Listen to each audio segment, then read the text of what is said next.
Actos violentos y represión policial este lunes en el aeropuerto de Barcelona. Cientos de personas intentaron bloquear el funcionamiento de la terminal aérea como protesta por la decisión del Tribunal Supremo de condenar a 9 líderes por su participación en la fallida declaración de independencia de Cataluña en 2017. Recibieron penas de entre 9 y 13 años de cárcel. Ecuador avanza hacia la normalidad después de que el gobierno levantara el estado de excepción y el toque de queda en Quito al llegar a un acuerdo con los manifestantes. El movimiento indígena doblegó al presidente ecuatoriano Lenín Moreno y lo obligó a derogar el polémico decreto que elevaba el precio de los combustibles. La ONU y la Conferencia Episcopal ratificaron el acuerdo que pone fin a las protestas. Estados Unidos pide un cese del fuego inmediato en el norte de Siria y anuncia fuertes sanciones económicas contra Turquía, consecuencia de su intervención militar en Siria que considera desestabilizadora. En el terreno, las tropas del gobierno de Bashar al-Assad comienzan a llegar al norte del país, donde se suman a las fuerzas kurdas. Juntos intentarán contener lo que califican como una invasión de Turquía. Saludamos con mucho gusto a todos ustedes que nos siguen por la señal de France 24. Mi nombre es Alan Austria. Tengan excelente inicio de semana. Sean bienvenidos. Empezamos en el segundo aeropuerto más grande de España, el Prat, que se ha visto colapsado por manifestantes independentistas que con sus movilizaciones han provocado retrasos y cancelaciones de vuelos.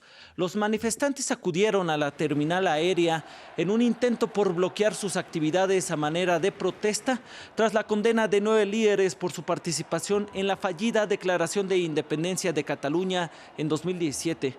Centenares de manifestantes se enfrentaron a los agentes arrojándoles objetos. Hubo choques cuando intentaron romper el cordón policial que evitaba la entrada al aeropuerto. Más de un centenar de vuelos tuvieron que ser cancelados porque sus tripulaciones fueron incapaces de llegar a las instalaciones.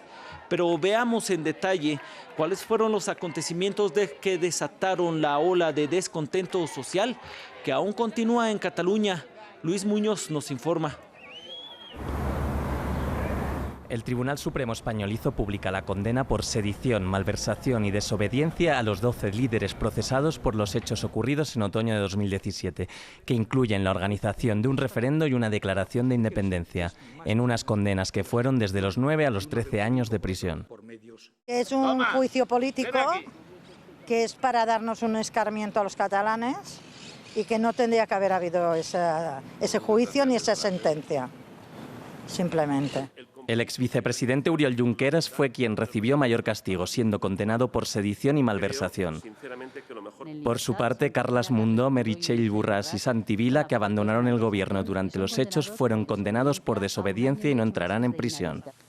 Pedro Sánchez habló en rueda de prensa como presidente en funciones del gobierno español con el objetivo de informar de que el juicio se había celebrado con plenas garantías democráticas. Y como corresponde a un Estado social y democrático de derecho como el español, el acatamiento significa su cumplimiento. Reitero, significa su íntegro cumplimiento. Por otro lado, Quim Torra, presidente de Cataluña, realizó una declaración institucional en la que habló de la sentencia como una venganza del Estado español y aprovechó para hacer una petición pública. Exigimos el fin de la represión y la libertad de los presos y presas políticas, exiliados y exiliadas, incluida la amnistía como punto final para todas las personas represaliadas. Después de la sentencia, Pablo Llarena, juez del Tribunal Supremo, reactivó la euroorden contra Carles Puigdemont con el objetivo de conseguir finalmente su extradición. La resolución dio lugar a protestas que se espera que se alarguen durante los próximos días. Ecuador comenzó a retornar a la calma luego de que el gobierno y el movimiento indígena alcanzaran un acuerdo para derogar el polémico decreto que imponía un aumento al precio de los combustibles. El levantamiento indígena se opuso al paquete de medidas económicas del presidente Lenín Moreno. Los indígenas y la administración local desarrollaron brigadas de limpieza en Quito que amaneció destruida. Conectamos con nuestro corresponsal Gustavo Ortega. Gustavo, ¿cómo transcurrió el primer día en Quito después de que los indígenas levantaran las protestas que duraron 12 días? Sí, muy buenas tardes. La ciudad amanece un poco conmocionada, inclusive los ecuatorianos amanecían incrédulos. Es que no era para menos porque más de 12 días estuvieron las intensas manifestaciones que se producían en la ciudad capital. Inclusive tempranas horas de la mañana amanecían llantas quemadas y todavía los restos de estas manifestaciones que se produjeron a nivel nacional. Pero recordemos que el presidente de la República emitió una rueda de prensa junto a la Confederación de Nacionalidades Indígenas del Ecuador, que agrupa a todas las confederaciones de las etnias indígenas, donde anunciaban que llegaban a un acuerdo donde se derogaba el decreto que incluía el incremento del precio del combustible y el diésel. Ha sido esta mañana también el representante de las Naciones Unidas en Ecuador, Arnaud Perat, quien emitía un comunicado por parte de la organización donde anunciaba formalmente y que se derogaba el decreto 883. Recordemos que el presidente de la República y los representantes de las etnias indígenas pidieron la inmediación de la conferencia episcopal y la mediación de las Naciones Unidas para permitir el diálogo y acercar a las partes, por el cual el día de hoy ya se han normalizado poco a poco el tránsito vehicular, transporte de igual forma municipal, el tránsito de pasajeros, de igual forma personas y peatones que poco a poco van restableciendo la ciudad capital. Gustavo, ¿cómo avanzan las negociaciones para definir una nueva fuente de recursos que suple el ahorro que se pensaba lograr con este decreto? Pero recuerda que el presidente de la República ha dicho que él aceptaba, en todo caso, si el decreto que había emitido básicamente afectaba a personas que se enriquecían por esta eliminación de subsidios, él estaría dispuesto a eliminar esta situación. De igual forma, también la noche de ayer se había emitido una información sobre que se planteaba una comisión para que a través de esta comisión se efectuaba una mesa de diálogo entre representantes de las confederaciones indígenas y el Ejecutivo Nacional. Son 9 representantes indígenas y 6 por parte del Ejecutivo Nacional para presentar una fórmula que permita presentar cuál va a ser la forma de ahorro. Lo único que se sabe hasta el momento es que Jaime Vargas ha dicho hace pocos minutos en una rueda de prensa que el antiguo precio del combustible se estará nuevamente presentando a todos los ecuatorianos. Y de igual forma, el presidente de la República solo ha anunciado que se estudia cuál será la fórmula para concretar así en qué consistirá este nuevo decreto que se emitirá en las próximas horas. Gustavo Ortega, pues muchas gracias por tu reporte. También seguiremos pendientes del desarrollo de esta noticia en Ecuador.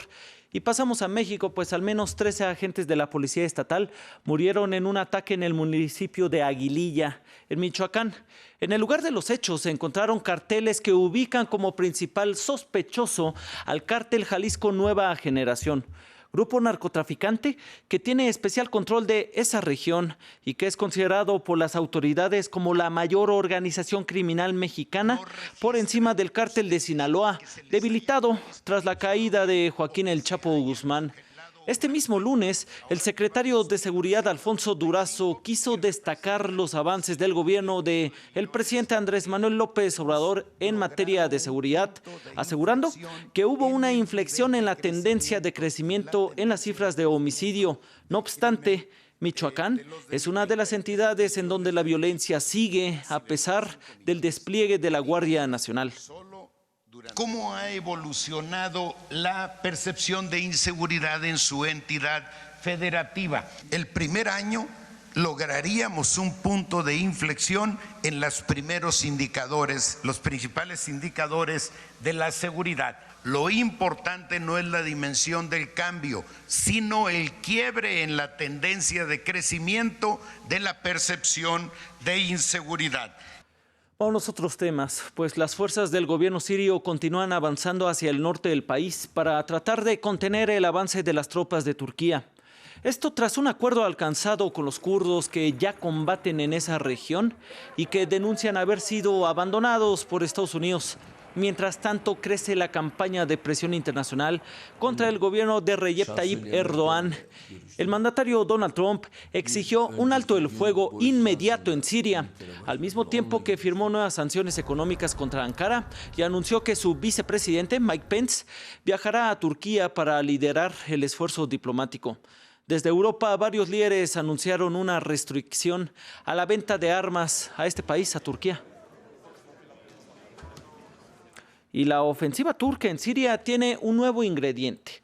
Las tropas del ejército de Bashar al-Assad se acercan a la ciudad siria de Kobane tras el llamado de ayuda de los kurdos y un eventual control fronterizo de Damasco. En esa zona puede ser un punto de quiebre en esta guerra que va para su 9º año. Nuestra enviada especial en esta zona, Pilar Cedrián, tiene más información. Estamos a muy pocos metros de la ciudad siria de Kobane.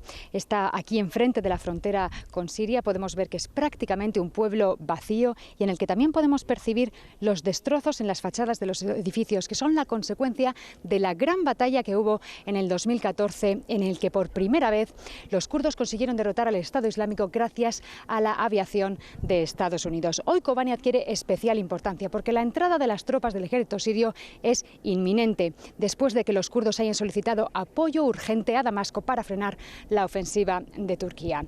Y es aquí, en Kobane, donde la ofensiva turca adquiere una dimensión geoestratégica, porque entra en juego Rusia, que es el principal aliado militar de Damasco y sin duda quien se encargaría de negociar un futuro acuerdo de distensión en el caso de que finalmente Damasco y Ankara entren en un intercambio de fuego. Parece que uno de los objetivos de las tropas del ejército sirio es llegar a controlar los puestos fronterizos con Turquía, algo que sin duda le daría legitimidad al gobierno de Damasco, una legitimidad que, recordemos, ha perdido en los últimos años, sobre todo en esa zona del norte de Siria, y que también podría llegar incluso a sentar las bases para formar un futuro acuerdo de paz para poner fin definitivo a la guerra de Siria.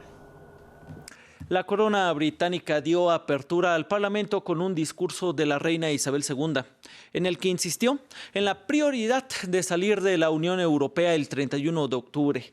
Esta es una semana decisiva en las negociaciones con el bloque comunitario. Los ministros de Exteriores de la Unión se reúnen en Luxemburgo para lograr un nuevo acuerdo con el Reino Unido, pero un eventual pacto tiene pocas posibilidades de ser aprobado en el Parlamento británico. César Rojas nos cuenta las opiniones de la jornada en Londres y en Luxemburgo. Una ceremonia con el Brexit en la lista de prioridades. Los opositores de Boris Johnson dicen que el primer ministro aprovechó un discurso tradicionalmente neutro para poner en boca de la reina su agenda legislativa. La prioridad de mi gobierno siempre ha sido asegurar la salida del Reino Unido de la Unión Europea el 31 de octubre. Mi gobierno intenta trabajar hacia una nueva sociedad con la Unión Europea basada en el libre comercio y la cooperación amistosa. El gobierno de Boris Johnson proyecta conseguir un acuerdo con la Unión Europea para debatirlo el próximo sábado en Westminster. Y su principal piedra en el zapato es la oposición encabezada por Jeremy Corbyn.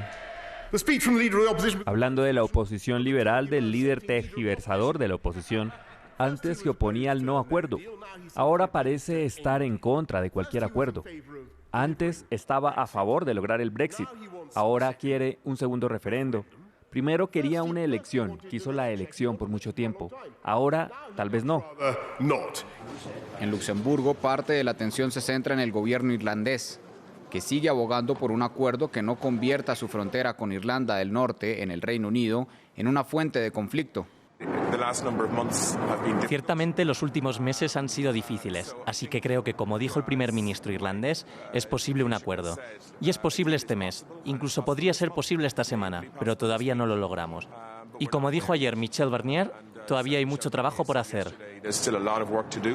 Sin el asunto irlandés resuelto, ni siquiera habrá debate en el Parlamento británico para aprobar un nuevo acuerdo. Y todavía es incierto cómo recibirán los miembros del bloque europeo la nueva propuesta del premier británico. Y finalizamos en Túnez. Kais Saied ganó las elecciones presidenciales del domingo, obteniendo 72,71 puntos porcentuales de los votos. Así lo anunció la instancia superior e independiente de las elecciones. Saied, un ultraconservador y novato en política, recibió el apoyo de más de 2,7 millones de tunecinos, según las estadísticas. Un 90% de la población de entre 18 y 25 años optó por su candidatura. Su rival, el magnate Nabil Karoui, se quedó con el 27,29% de los votos.